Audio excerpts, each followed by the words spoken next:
kita, kalau dulu Pak Munte masih hidup, ada banyak kesempatan beliau menyerah. Bisa menyerah, bisa berhenti. Terutama pada waktu peristiwa penembakan dan pemboman. Bahkan sebenarnya bukan menyerah artinya betul-betul keluar dari pelayanan, tidak. Tapi mengerjakan, seperti saya katakan tadi, bukan iman yang berani, jalan mudah, jalan pintas. Saudara tahu, tidak banyak orang bahkan sampai hari ini pun yang lolos dari penembakan. Mungkin bisa dihitung di seluruh dunia ini dengan 2 tangan kita, 10 jari. Jadi kesaksian Pak Munte adalah satu kesaksian yang paling luar biasa sampai pada zaman ini.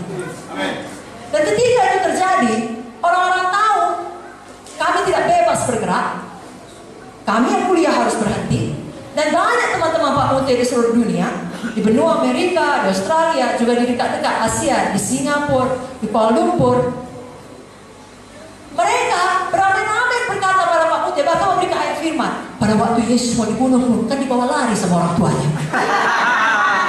Betul saudara? Karena begitulah hati mereka.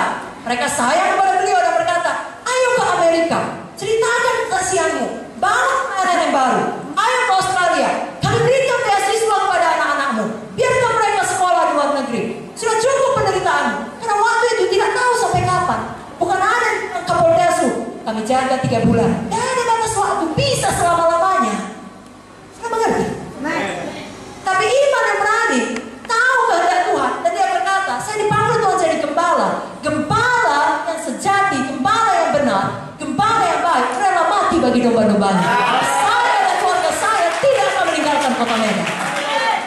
Beliau tinggal di situ, dan saudara lihat tahap demi tahap, tidak langsung. Kami memang harus berhenti kuliah. Tidak usah saya ceritakanlah semua kesulitannya. Tapi pada akhirnya sekarang kami bisa sampai di Pulau Nias. Kami bisa menginjil kepada saudara. Banyak kesempatan saudaraku untuk berhenti. Apalagi kalau saudara dikhianati oleh orang-orang yang percaya saudara. Saudara bisa sangat kecewa dan tidak mau lagi melayani. Banyak kesempatan untuk menyerah dan berhenti. Tetapi tidak diambil kesempatan itu. Kenapa? Ketekunan iman. Ibrani 10 ayat 38 sampai 39 mengatakan, tetapi orangku yang benar akan hidup oleh iman. Apabila ia mengundurkan diri, maka aku tidak berkenan kepadanya. Jadi mengundurkan diri jangan pernah jadi pilihan. Itu sebabnya tidak usah sibuk minta doa. Doakanlah supaya saya setia. Saudara pilih untuk setia. Hadis berkara. Roh Kudus tolong saudara. Tidak perlu itu didoakan. Itu pilihan kita. Karena kita tahu kebenaran. Tuhan tidak berkenan kalau kita mengundurkan diri. Kalau Tuhan memanggil, Dia melengkapi, Dia memampukan.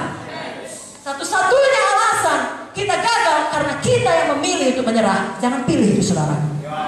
Ibrani 10 ayat 39 mengatakan, kita bukanlah orang-orang yang mengundurkan diri dan binasa, tetapi orang-orang yang percaya dan yang beroleh hidup. Hari ini punya keberanian iman, punya ketekunan iman.